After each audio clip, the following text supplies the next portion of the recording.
এখনো বুঝতেছি না পা হারানোর ব্যাপারটা, যে আমার পাটা কাটা গেছে। মনে হচ্ছে যে এখন আছে, কিন্তু যখন তাকাই তখন দেখি আসলে পাটা নাই।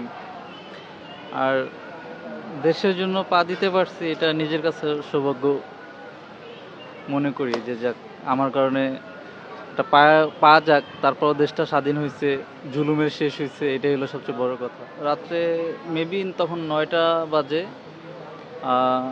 ব্র্যাক ইউনিভার্সিটির একটু সামনে অনেক আহ, অনেক আহত ছিল, দেখতেছিলাম।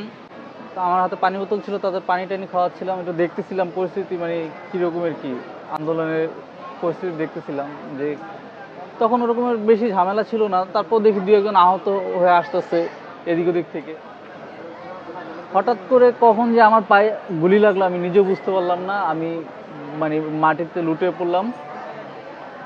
মাটিতে লুটিয়ে পড়ার পর দুইটা